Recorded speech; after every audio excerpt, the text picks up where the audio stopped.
Hello friends, welcome to my channel library gold. मैं ज्योति आज आपके साथ एक और टॉपिक डिस्कस करूंगी जो है कैटलॉग कोड। कई बार इससे रिलेटेड क्वेश्चंस लाइब्रेरी में आते हैं कि लाइब्रेरी के जो भी कैटलॉग्स होते हैं उन्हें सीक्वेंस में लगाने को दे देते हैं एंड देन लाइब्रेरी कैटलॉग ये किसने बनाया, वो किसने बनाया, किस डेट में पब्लिश हुआ, ये सारी चीज़ें पूछते हैं। तो इसमें हम जानेंगे, इस वीडियो में आपको जो भी है सीक्वेंस वाइज में कैटलॉग बताऊँगी आपको। और साथ ही साथ इससे पहले हम जानेंगे कैटलॉग होता है क्या। बेसिकली नॉर्मल भाषा में बोलें तो आप जब बाहर जाते हैं तो जब भी कोई चीज़ लेना होता है तो उससे पहले एक कैटलॉग देखते हैं, फ़ोटोज़ देखते हैं या फिर उससे बनी हुई चीज़ें देखते हैं कि वो खाने में कैसी है या फिर वो देखने में कैसी है। तो उसको अगर आप अप्लाई करते हो तो वो कैसा होगा।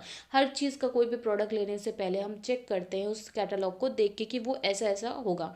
साथ ही साथ कैटलॉग की बात लाइब्रेरी की अगर हम करें तो लाइब्रेरी के अंदर जब कोई ऑथर, टाइटल या सब्जेक्ट रिलेटेड होता है, कोई भी हमारे यूज़र आता है तो वो सबसे पहले अपने टाइटल को बताता है या सब्जेक्ट या ऑथर जो भी जानता है।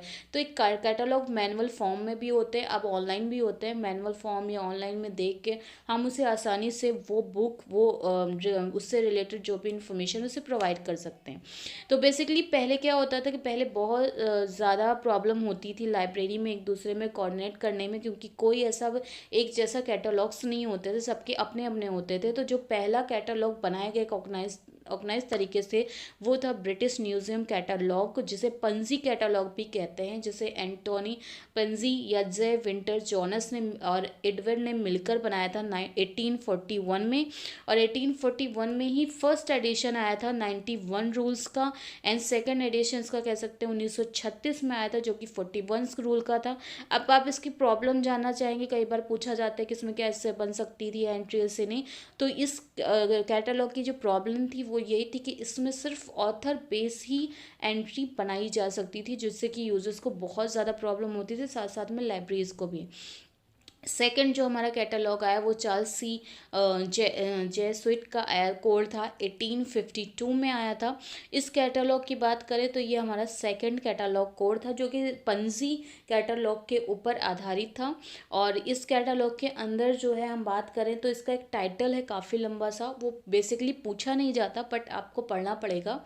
तो कि वो टाइटल को हमें जानना बहुत ज़रूरी है। तो जैसा मैंने बोला कि पंजी कोड पर बेस है, साथ में इसमें 39 रूल्स हैं एंड ये 1852 में आया था। और टाइटल इसका आप देख सकते हैं कि इसमें सन करके report on the constitution of the catalogue और लाइब्रेरीज एंड देयर। ये बेसिकली पूछा नहीं जाता पर ऐसा पढ़ना ज़रूरी है।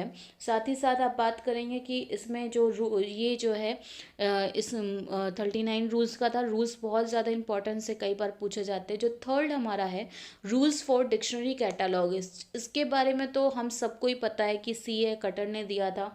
चार्ल्स एमी कटर जो थे उन्होंने दिया था। C.A. कटर शॉर्ट में बोले तो उन्होंने 1876 में दिया था इस कैटलॉग कोड को। इसे डिक्शनरी कैटलॉग कहते हैं, इसको रूल्स फॉर कैटलॉग कहते हैं, इसको क्या कहते हैं। और जो कैटलॉग के फादर कहलाए जाते हैं, फादर ऑफ डिक्शनरी कैटलॉग, वो C.A. कटर ही हैं। इनका जन्म हुआ था 4 मार्च और 1837 में और जो डेथ हुई थी वो 6 सितंबर 1903 में। इसे बेसिकली पूछा नहीं जाता बट हमारी जानकारी होना बहुत ज़रूरी है क्योंकि इन्हें फादर ऑफ डिक्शनरी कैटलॉग कहते हैं।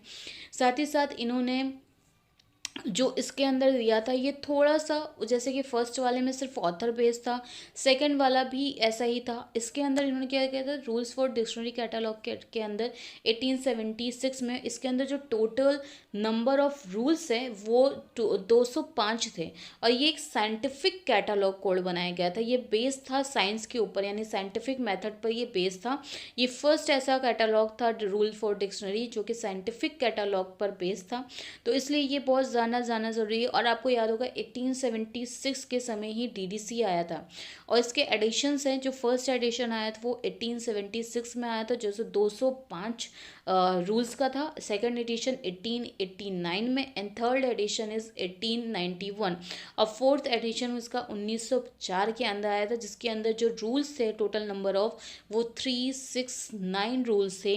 तो ये इंपॉर्टेंट है कि पहला जो एडिशन आया था उसमें 205 थे और फिर वो कंटिन्यू कंटिन्यू हुआ था एंड आपका फोर्थ में 369 हो गए थे। और ये subject and author they are different. इसमें क्या होने लगा था, जो एंट्रीज थी अभी तक ऑथर बेस हो रही थी वो प्रॉब्लम दे रही थी।